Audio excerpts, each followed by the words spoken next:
السلام عليكم ورحمة الله تعالى وبركاته. وصلوا هذا داوديال كنالك حانكي شو مقاعيقوا عبدالقني حانكي موكسون تايمي سمقا شيء مقالة دادكيدو كل استين محاس قلنية دهب وحالا قسوري مقالة ذا قسوين ليابلي وحانا لا شيقا إني ممنوع كتاهي بني آدمك oo waxa la dhahaa waxa dhisay jinka waxa la sheegaa in magaaladani ay ka mid ahaan jiray magaalooyinka Andalus ee dalka Morocco taasoo lagu magacaabo Tadwan waxay kaloo magaaladani gaar u ahayd isku dhafka dhaqamadii Carabta Faransiiska iyo Isbaanishka magaalada nuxaasta waxay ku taalaa galbeedka Morocco gaar ahaan xeebta Mediterranean-ka meel u dhow magaalada Tanger ee u dhaxaysa meelaha ugu sarreeya buurta Darsa iyo buuraha Rifti dhowr mitir ayayna u jirtaa marinka Galbaarti waxa la sheegay magaalada naxaasta ay ku taalo Morocco halkaasoo alqarnadii ku tilmaamay in magaalada naxaastu ay dhiseen jinkii Nabi Suleymaan nabadgelyo dushiisa ha ahaatee dhulka Andalus gaar ahaan Morocco fog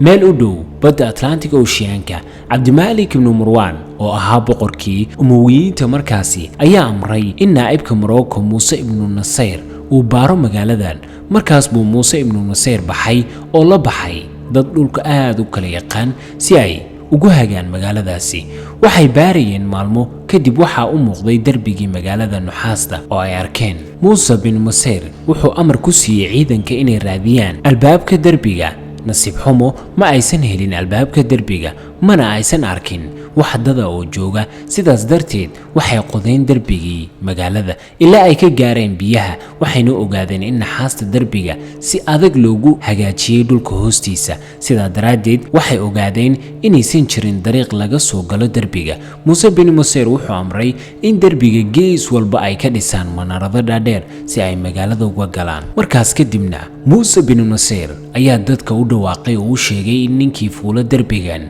uu siinayo diyadiisa nin geesi ah oo dadkii ka mid ah ayaa yiri ana fuulaya kadib markii uu gaaray fiidii sare ee darbiga ayuu ninkii qoslay oo calacalay kadibna isku tuuray magaalada gudaheeda waxaana bilowday buuq iyo sawaxan argagax leh oo ka soo yeeriyay magaalada gudaheeda wuxuuna socday buuqaasi muddo 3 maalmood kadib waa uu joogsamay sawaxankii mar kale ayuu amiirkii ku yaboohay in qofkii fuula darbigan uu siinayo laabka diyadiisa ama magtiisa waxaana mar labaad usoo ambabaxay nin kale oo geesi ah wuxuuna kula dardaarmay inuusan samayn sidii saaxiibkiisa oo uu soo laabto waxa uu fuulay manaaradii markii uu ninkii gaaray halkii saaxiibkiisii hore ayuu qoslay kadibna wuxuu isku tuuray magaaladii 3 maalmood ayaa waxa socday sawaxan iyo buuq kadibna waa uu joogsaday mar saddexaad ayuu amiirkii ku dhawaaqay in markan qofku fuulo uu siin doono 1,000 diinaar nin kale ayaa mar saddexaad isku dayay amiirkii ayaa markan xarig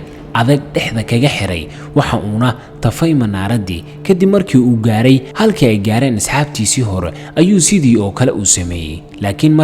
markuu isku dayay inuu isku tuuro magaalada ayay xarig ku qabteen waxayna u soo jeedeen dhankoodii laakiin nasiib xumo laba ayuu u kala go'ay xarigii waxaana dhankooda u soo dhacay intii ay xariga hayeen amiirkii ayaa markan ka quustay magaaladii wuxuuna yiri waxa laga yaabaa in magaaladani ay degan yihiin jin la tagayo qof walba oo eega waxa uuna dib ugu laabtay magaaladiisii taariikhyahanka Ibn Khaldun ayaa dhaleeceeyay sheekadan wuxuuna meesha ka saaray inay tahay mid dhab ah sida uu ku sheegay buugiisa taariikhu Ibn Khaldun halkaas oo uu ku sharxay in sheekadani aysan suuragal ahayn oo ay ka hor imaanayso arrimaha dabiiciga ah ee dhismaha iyo qorsheynta magaalooyinka macdantuna ujeedadeedu tahay in laga sameeyo maacuunka iyo wixii la halmaala Yaqut al-Hamawi ayaa ku taageeray kitaabkiisa Mujmalul Buldan halkaas oo ku qoray kitaabkiisa waxa la yiraahdaa magaaladani ayuu yiri sifir ama eber waxaana laga soo wariyay sheeko ka fog runta waayo waxay ka hor imaanaysaa dabciga dhulka